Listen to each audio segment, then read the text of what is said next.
कश्मीर में नियंत्रण रेखा एलओसी पर पाकिस्तानी सेना ने राजौरी के सुंदरबनी सेक्टर के माला में आतंकियों की घुसपैठ कराने के मकसद से सैन्य चौकियों के साथ साथ रिहायशी इलाकों में भारी गोलाबारी कर मोर्टार दागे। इस गोलाबारी में मेजर रैंक के अधिकारी सहित 2 जवान घायल हो गए। घायलों को अस्पताल में भर्ती कराया गया, जहां एक जवान उपचार के दौरान शहीद हो गया। भारतीय सेना की जवाबी कार्रवाई में पाकिस्तान को भारी नुकसान पहुंचा है। पाकिस्तान की 2 चौकियां तथा संचार टावर ध्वस्त हो गए हैं, तो वहीं भारतीय सेना ने 3 पाकिस्तानी सैनिकों को ढेर कर दिया है। जिला कठुआ के अंतर्राष्ट्रीय सीमा पर तारबंदी के आगे किसानों की जमीन पर 18 साल बाद ट्रैक्टर चलाया गया। कड़ी सुरक्षा के बीच बीएसएफ ने बख्तरबंद ट्रैक्टर से खेतों की जुताई की। जिला प्रशासन और बीएसएफ के सहयोग से करीब 2 दशक बाद हजारों एकड़ जमीन पर फसलें उगेंगी। इस साल खेती का सारा जिम्मा बीएसएफ और प्रशासन के पास रहेगा, लेकिन अगले साल जमीन खेती के लिए किसानों को सौंप दी जाएगी। वास्तविक नियंत्रण रेखा एलओसी पर तनाव के बीच सेना ने लद्दाख में लंबी सर्दियों के लिए पूरी तैयारी कर ली है। गर्मी देने वाले उपकरण, ठंड और जलवायु के हिसाब से कपड़े, भीषण सर्दी से रक्षा करने वाले तंबुओं, ईंधन और सभी जरूरी चीजें अग्रिम मोर्चे पर पहुंच चुकी हैं। रक्षा मंत्री राजनाथ सिंह ने चीन के साथ चल रहे सीमा विवाद के मुद्दे पर लोकसभा में बयान दिया। उन्होंने कहा कि भारत अपनी संप्रभुता और अखंडता के साथ कोई समझौता नहीं करेगा। भारतीय सेना किसी भी परिस्थिति के लिए तैयार है। वहीं चीन के सरकारी अखबार ग्लोबल टाइम्स ने कहा कि भारत के रक्षा मंत्री का बयान उकसाने वाला है और इससे सीमा पर सर्दियों के मौसम में तनाव बहुत बढ़ सकता है। आज सप्ताह के तीसरे कारोबारी दिन शेयर बाजार बढ़त के साथ खुला। सेंसेक्स 0.11% ऊपर उठकर 39,099.11 के स्तर पर खुला, तो वहीं निफ्टी 0.0% की बढ़त के साथ 11,532.05 के स्तर पर खुला।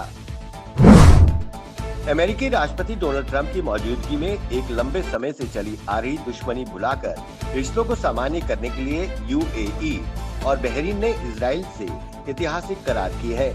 इस करार के दौरान इजराइल के प्रधानमंत्री बेंजामिन नेतन्याहू और बहरीन के विदेश मंत्री अब्दुल्ला लतीफ बिन राशिद अल जियानी के हस्ताक्षर किए। देश में लगातार कोरोना संक्रमण के मामलों में उछाल देखने को मिल रहा है। पिछले 24 घंटों में 90,123 नए मामले सामने आए हैं, तो वहीं 1,290 लोगों की मौत हो गई है। इसके बाद देश भर में कोरोना मरीजों की संख्या बढ़कर 50,20,360 हो गई है, तो वहीं अब तक कोरोना महामारी से 82,066 लोगों की मौत हो चुकी है। बिहार विधानसभा चुनाव को लेकर लोक जनशक्ति पार्टी आज एक बैठक करने जा रही है। इसमें पार्टी के सभी सांसदों को मौजूद रहने के लिए कहा गया है। पार्टी अध्यक्ष चिराग पासवान ने बैठक बुलाई है। कोरोना महामारी और लॉकडाउन के कारण देश में उपजी आर्थिक स्थिति को लेकर कांग्रेस द्वारा लगातार केंद्र सरकार पर हमला बोला जा रहा है। एक बार फिर राहुल गांधी ने ट्वीट कर हमला बोला। उन्होंने ट्वीट कर लिखा, कोरोना काल में भाजपा सरकार ने एक से एक ख्याली पुलाव पकाए। 21 दिन में कोरोना को हराएंगे। आरोग्य सेतु ऐप सुरक्षा करेगा। 20 लाख करोड़ का पैकेज। आत्मनिर्भर बने। सीमा पर कोई नहीं घुसा। स्थिति संभली हुई है। उन्होंने कहा, लेकिन एक सच भी था, आपदा में अवसर #PM cares। जिला पुंछ के कैलर में प्रशासन द्वारा घर घर सोलर, घर घर रोशन के तहत लोगों को आधी कीमत में सोलर सिस्टम दिया जाएगा। इस मौके पर सरपंच असलम कोहली ने सरकार के इस फैसले की सराहना करते हुए कहा कि आवाम को बिजली की समस्याओं से छुटकारा मिलेगा। योशिहिडे सुगा जापान के नए प्रधानमंत्री चुने गए हैं। शिंजो आबे ने स्वास्थ्य कारणों के चलते प्रधानमंत्री पद से इस्तीफा दे दिया था, जिसके बाद सुगा को नया प्रधानमंत्री चुना गया। सुगा को हुए मतदान के दौरान 534 में से 377 वोट मिले। हर साल 16 सितंबर को वर्ल्ड ओजोन डे मनाया जाता है। इस दिन को मनाने का मकसद लोगों को ओजोन परत के प्रति जागरूक करना है। ओजोन परत पृथ्वी को सूर्य की हानिकारक अल्ट्रावायलेट किरणों से बचाने का काम करती है। ओजोन परत के बिना जीवन संकट में पड़ जाएगा। राजस्थान के बूंदी में चंबल नदी को पार करते समय एक नाव पलट गई। इस नाव में 25 से 30 लोग सवार थे। जिनके डूबने की आशंका बताई जा रही है। हादसे के बाद राहत और बचाव का काम युद्ध स्तर पर चल रहा है।